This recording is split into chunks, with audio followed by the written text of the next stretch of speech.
Ils sont chrétiens, hein, ils viennent à l'église. Mais ils s'opposent toujours à ce que Dieu leur demande de faire.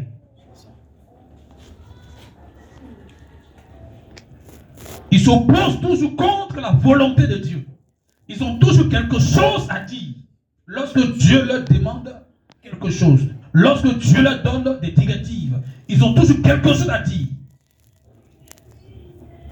Vous vous souvenez comme des rebelles au temps de Moïse.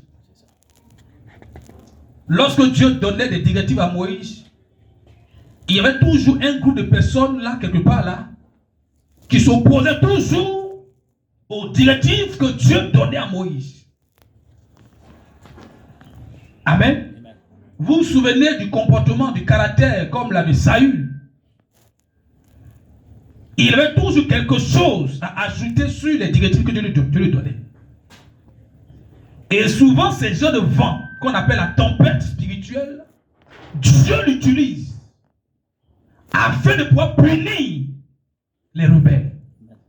Le dernier texte qu'on a lu tout à l'heure, c'est le texte de Jonas, le prophète Jonas. Dieu l'envoie à Ninive. Mais le monsieur, il trouve que Ninive est tellement mauvais, est tellement méchant, que Ninive n'a pas besoin d'entendre la parole de Dieu. Pour lui, il faut laisser Ninive se noyer. C'est un peuple païen. Pourquoi Dieu m'envoie là-bas? Si Dieu m'envoyait ailleurs, je pouvais aller. Mais pas à Ninive.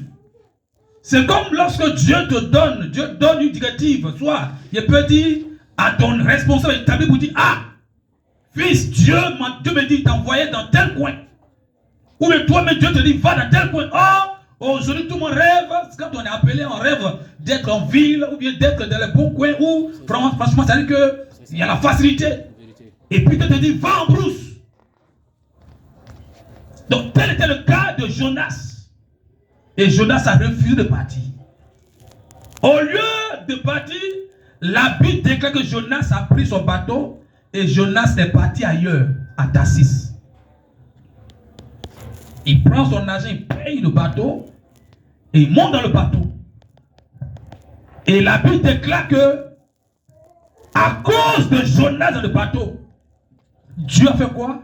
Dieu a fait souffler une tempête sur le bateau. Amen. À cause de Jonas seul, Dieu a fait souffler une tempête sur le bateau. Le bateau a commencé à chavirer. Les mariniers ont tout fait pour pouvoir calmer la tempête dans le bateau, mais ça ne marchait pas. Ils ont compris que cette affaire, ce n'est pas une affaire simple. Donc, comme c'est des personnes qui ne connaissaient pas Dieu, ils ont commencé à invoquer le Dieu, à faire des pratiques pour connaître la cause de leurs problèmes. Souvent, lorsque tu vis des situations qui n'en finissent pas, bien aimé, il faut rentrer dans un temps de jeûne. Cherche à connaître la cause. C'est pas toi qui es démon. Peut-être que tu as en fait une loi, tu ne connais pas. Peut-être que tu as fait des choses que Dieu n'est pas là, tu ne connais pas. Amen, amen. Donc, ils ont commencé à prier, à invoquer les dieux. Ils ont tiré au sort. Et le sort est tombé sur quelqu'un qui était dans le bateau, mais qui n'était pas présentement au milieu d'eux. Ils vont chercher Jonas. Ah, Jonas, quand il a pris son trésor, il est allé en bas, dans la porte, il s'est caché pour dormir. Pendant que la tempête soufflait, lui, il dort. Donc, ils sont allés le prendre dans tout là-bas. Là où on met le charbon des bateaux, là, ils le prennent. Il faut remonter, mon gars. Quand on a tiré au sort, c'est toi qui le sois pris. Il dit que les gars, vous avez raison. C'est moi qui vais attirer ce problème. Donc, il pose la question, les gars posent la question à Jonas, mais dans ce cas, qu'est-ce qu'on fait? Il dit, la seule solution, c'est que soit vous me jetez dans l'eau, soit nous tous on meurt. Donc, qui est fou? Donc, quand vous allez lire le texte, ils vont se mettre à genoux et demander pardon à Dieu. Ah, nous, là, on n'est pas coupables. C'est lui qui nous a provoqué. Il est venu. Donc, nous, délivrons-nous du sang versé. Ils ont jeté le gars dans l'eau. Et la Bible déclare que la tempête s'est calmée. Tranquillement. Amen, amen. Pourquoi? Parce que Jonas était rebelle. Souvent quand tu es rebelle, là, tu peux t'attirer des tempêtes inutiles.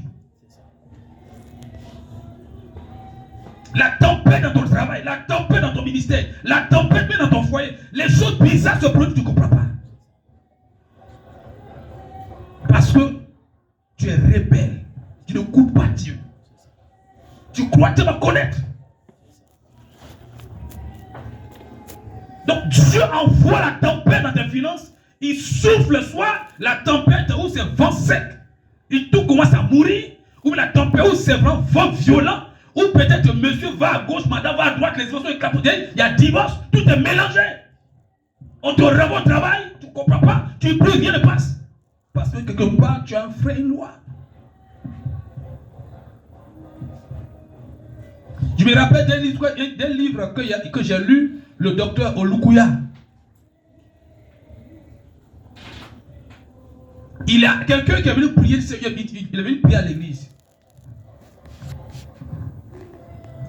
Et l'homme de Dieu pose la question, si Dieu te bénit là, si Dieu décante la situation qu'elle est là, qu'est-ce que tu fais pour Dieu? Il dit, s'il a débloqué, moi je donne la moitié pour l'église.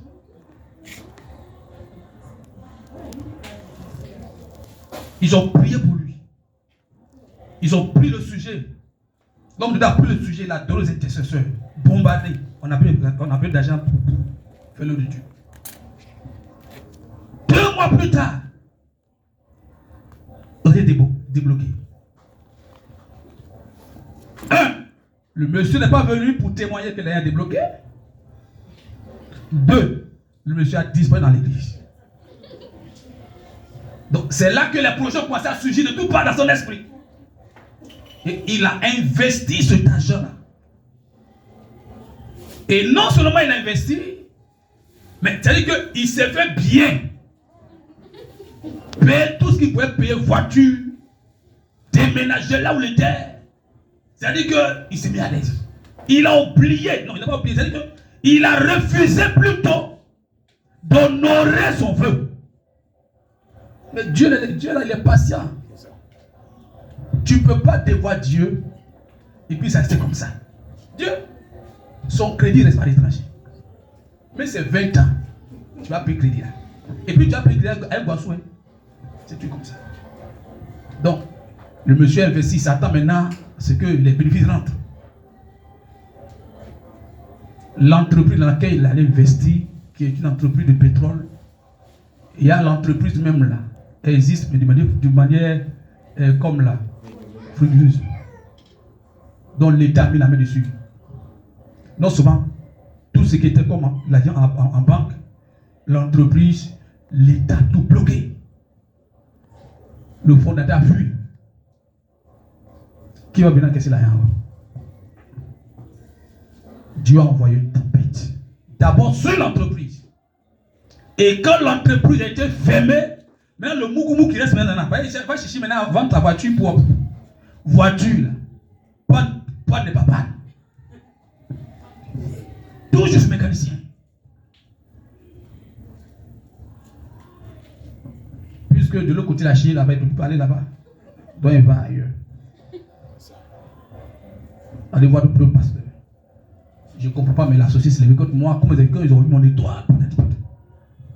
Mais au Nigeria, ils ont une façon de fonctionner. Ce n'est pas comme ça en Côte d'Ivoire. Les hommes dessus sont beaucoup solitaires. Donc l'homme de Dieu, il connaît, il sait que le gars là, il fréquente l'église de l'homme de Dieu. Il dit, fils, c'est vrai, hein, je suis un homme de Dieu, mais retourne chez ton pasteur.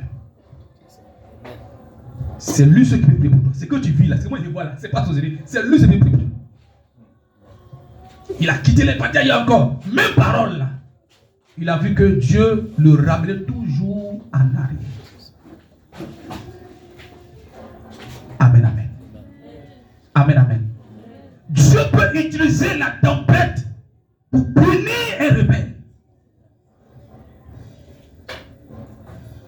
Dieu peut utiliser la tempête pour punir quelqu'un qui s'oppose à sa volonté.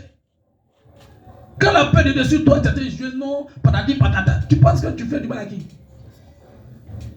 Quand Dieu va se lever là, il va tout verrouiller. Et à cause de toi seul, une entreprise peut tomber. À cause de toi seul, une maison peut te secouer. Parce que tu es sous le jugement de Dieu. Dieu t'appelle, dit, toi, moi, non, moi je ne suis pas dedans. Non, moi je suis un financeur. Mais est-ce que Dieu dit que non? C'est le financeur qui manque. Il peut susciter n'importe qui pour financer son œuvre. Mais toi, demander spécial, c'est ça que tu dois faire. Amen.